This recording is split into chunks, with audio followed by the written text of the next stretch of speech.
बहुमूल्य मणियां है ना। जयपुर किसकी मंडी है? जवाहरात की। तो यहाँ रत्न, सेमी रत्न आदि आदि सब मिलते हैं, राशियों के रत्न सब मिलते हैं, परंतु केवल ज्ञान रूपी जो रत्न है वह जयपुर में नहीं। परंतु जयपुर में जो बैठे हैं वो प्रयास तो कर सकते हैं, इस जन्म में नहीं तो किसी न किसी जन्म। तो जैसे मणियां होती है, मणि होती है ना, उपमणि और उपमणि, वह कितनी चमकदार होती है, उसकी चमक स्वाभाविक होती है। रत्नों की चमक स्वाभाविक होती है, पर कांच कब चमकता है? जब सूर्य प्रकाश का सहारा मिलता है, सूर्य प्रकाश उसके ऊपर पड़ता है तो कांच चमकने लगता है। वास्तव में कांच की अपनी स्वयं की कोई प्रभाव, कोई कांति नहीं है। ऐसे ही जिनमें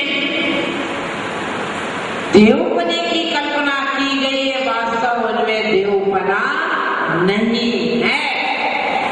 भगवान ज्ञान सूर्य का चमक जैसे स्वाभाविक प्रकाश है, ज्योति है, कांच जैसा नहीं। अन्य जो देवी देव हैं वो तो कांच के टुकड़े के समान है। आगे बात समझ में कि कुछ और नहीं?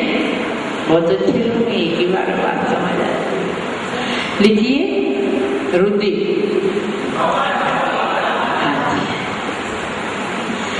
हे ज्ञान सूर्य विभो, हे ज्ञान सूर्य विभो, पूर्ण रूप से विकसित, पूर्ण रूप से विकसित, लोक अलोक को जानने वाला, केवल ज्ञान जैसा आप में शोभायमान है, वैसा ज्ञान संसार के ब्रह्मा विष्णु आदि लौकिक देवताओं में नहीं है।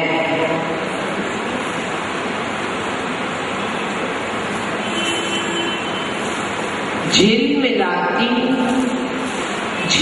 मिलाती हुई बहुमूल्य मणि में जैसी कांति है,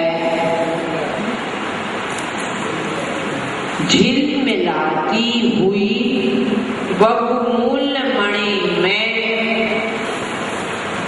जैसी कांति है, वैसी कांति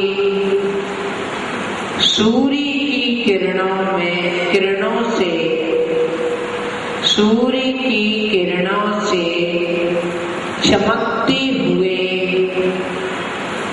कांच के टुकड़े में, सूर्य की किरणों से चमकते हुए कांच के टुकड़ों में कैसे हो सकती है? अर्थात नहीं हो सकती।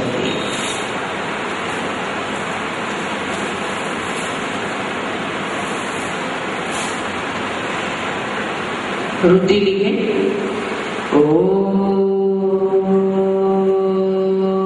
ह्रीं वरहं नमो चारणाणम्। एक बार और ओम ह्रीं वरहं नमो चारणाणम्। अर्थ लिखें। ऐसे ऋषि जिन्हें चारण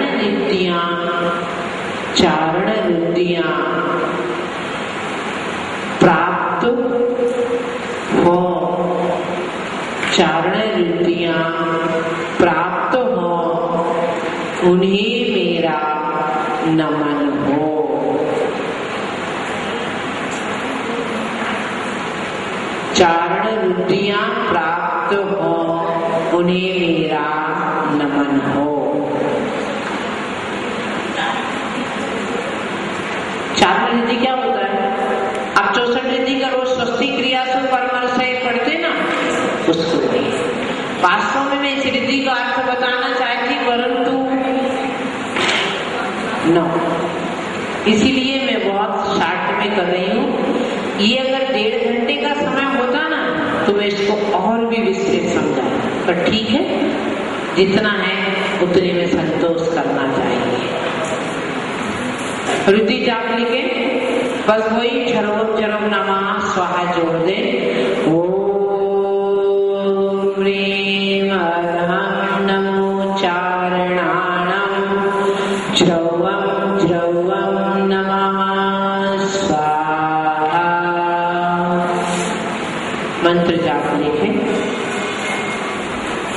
ओम श्रां श्रीं श्रूं स्वाहा शत्रु भय निवारणाय, शत्रु भय निवारणाय ठः ठः नमः स्वाहा।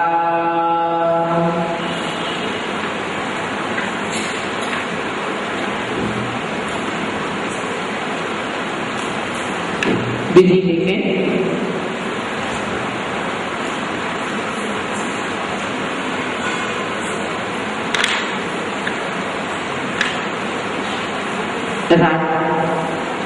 समय लिखे, रात्रि का चौथा पहर या अंतिम पहर, जिसे कहते हैं 3 से 6। लाल वस्त्र, वस्त्र लाल यंत्र स्थापित करें। पूर्व या उत्तर की दिशा में बैठकर या खड़े होकर। पूर्व उत्तर दिशा में बैठकर या खड़े होकर।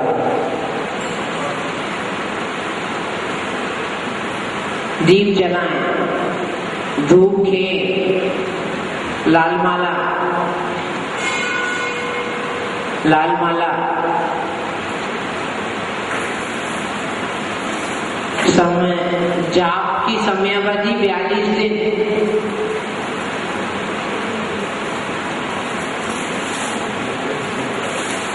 एक 108 बार प्रतिदिन, 108 बार। 20वां काव्य, रुद्धि, जाप और मंत्र का स्मरण करते हुए आराधना करें।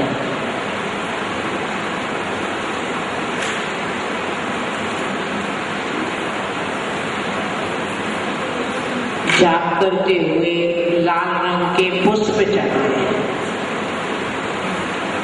अवश्य अवश्य चढ़ाएं।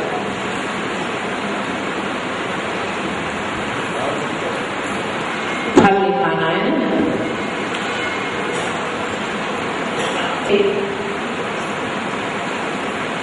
पारिवारिक सभी सुख की प्राप्ति, विजय प्राप्ति, बुद्धि का विकास। पारिवारिक सभी सुख की प्राप्ति, विजय प्राप्ति, बुद्धि का स्मरण विकास, बुद्धि स्मरण का विकास, स्मरण शक्ति का विकास।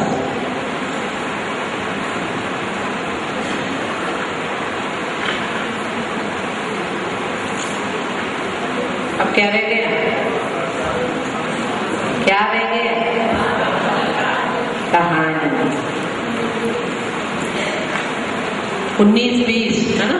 जैसे उनके यहाँ एक सेठ था देवल नाम का, बहुत अच्छा हीरा जवाहरात का व्यापार करता था। ऐसा लगता था यहाँ जयपुर होना था, है ना। हसनापुर की जगह जयपुर होना था। तो हीरे जवाहरात का व्यापार करता था। सेठ जी के जो पुत्र का नाम था सुखानंद, देवल के पुत्र का नाम था सुखानंद। सेठ जी ने भक्तांबर के 19वें काव्य का उसे अध्ययन कराया अपने पुत्र को। एक दिन की बात क्या हुई कि जो राजा था उसका नाम था सुरपाल। बहुत से आभूषण बनवाने के लिए उसने आभूषण बनवाने की आवश्यकता से लगा बनवाना, तो उसने सुखानंद को बुलवाया और बहुत सा सोना चांदी जो था उसे दे दिया कि अब आप इससे अच्छा जेवर बनवाकर दीजिए।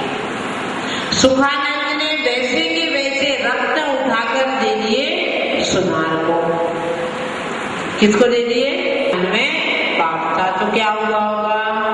सेमी रत्न लगा दिए और ओरिजिनल रत्न अपने पास रख लिए। और जब राजा ने देखा तो राजा को आई बहुत गुस्सा कि ये कैसे हो गया। अब उसको बुलाया, बहुत ज्यादा सभा में अपमानित किया। पहले तो सुनार से पूछा उन्होंने, इसने हमें जो दिया था मैंने लगा दिया, तो सुनार तो बच गया। कौन फंस गया? सेठ जी के पुत्र। अब उन्होंने गुस्से में आके क्या किया? कारागृह में डाल दिया और कहा जब तक ये रत्न वापस न कर दे तब तक इसे छोड़ना नहीं। अब कारागृह में सुखानंद ने 3 दिन तक अन्न जल का त्याग कर दिया और 19वें काव्य का मंत्र का स्मरण किया। फिर वही, यदि पुण्य तीव्र है और साधना में पवित्रता है, शुद्धता है, तो वही देवों का आसन कंपायमान हुआ। देव प्रकट होते हैं कि क्या तुम्हारी इच्छा है, तो पूरी घटना बता देता कि मेरी कोई इच्छा नहीं है, पर जो दोषारोपण झूठा लगा है उससे मैं दुखी हूं। वह तुरंत जो देव प्रकट होते हैं वह स्वर्णकार के पास जाते हैं। तो उसके पहले क्या होता है, एक छोटी सी घटना कि इस काव्य को जब ये पढ़ता है तो वो सुखानंद कारागृह से बाहर आ जाता, तो ये स्वर्णकार पुनः जाता है और राजा से कहता आपके रत्न मिल गए क्या? उन्होंने कहा नहीं। बोले सुखानंद तो बाहर घूम रहा है। तो राजा ने वापस फिर जब देवी आती है तो वह सोनी के पास जाती, सुनार के पास, फिर अपनी भूल स्वीकार कर लेता है। और राजा को जब वस्तु स्थिति मालूम होती है कि जैन धर्म में ऐसी महिमा है तो वह भी जैन धर्म स्वीकार कर लेता है और सोच लेता है कि जैन में भी मंत्र के बड़े प्रभावशाली मंत्र हैं और वह जैन धर्म पर श्रद्धा करने लगा। नाम की नगरी थी और अटोल नाम के एक सेठ रहते थे। उनका जैन धर्म में अत्यंत दृढ़ विश्वास था, दृढ़ श्रद्धा थी, परंतु उनका जो पुत्र था वह अन्य धर्म में विश्वास रखता था। वह वैष्णव धर्म का, तो उसका नाम उसने अपने आप रख लिया विष्णु प्रसाद, एक वैष्णव धर्म को मानने लगा। किसी समय मुनि महाराज का आगमन हुआ, अटोल सेठ ने पड़गाहन किया, सेठानी ने सेठ ने मिलकर नावदा भक्ति पूर्वक आहार दिया। फिर अपने पुत्र के बारे में पूछा कि भगवान ये कैसे धर्म में आस्था बने। तब मुनि महाराज ने उसे 5 प्रकार के मिथ्यात्व जो होता है, कौन सा, कहाँ पर आया है वर्णन? सामायिक में आलोचन का विपरीत एकांत विनय के संशय ज्ञान गुण के, इन 5 मिथ्यात्व के बारे में उसे समझाते हैं और भक्तांबर का 20वां काव्य उसे विधि पूर्वक सिखला देते हैं। और वह इतना होशियार तन्मयता से करता है कि वह मंत्र विद्या में प्रवीण हो जाता, पहुंच जाती है। तब वो कहता है कि आपके धर्म में कुछ मंत्र हैं और आप अच्छे जैन मंत्र के अनुयायी हैं, उपासक हैं, आपने साधना की है, तो कुछ आप अपने जैन धर्म का अतिशय दिखाएं। वह साधना में बैठता है और अन्य देश की जो अष्ट सिद्धियां रिद्धियां हैं उनको बुलाकर राजा को दिखाता है। तब राजा मानने लगता है कि वास्तव में यह विष्णु सच्चे अर्थ में जैन धर्म का अनुयायी हो गया है। वह जैन धर्म की इतनी महिमा देखकर आधा राज्य देता है और अपनी पुत्री की शादी विष्णु प्रसाद के साथ कर देता है। ये कहाँ तो लोग उसे नगर में उपेक्षा की दृष्टि से देखते थे, परंतु जैन धर्म का जब स्वीकार किया तो लोग क्या, राजा ने भी उसका सम्मान किया। तो जैन धर्म की महिमा अचिंत्य है। इसे अपने जीवन में आत्मसात करने का प्रयास करना चाहिए। इस प्रकार आज की तो काव्य के माध्यम से आचार्य भगवान ने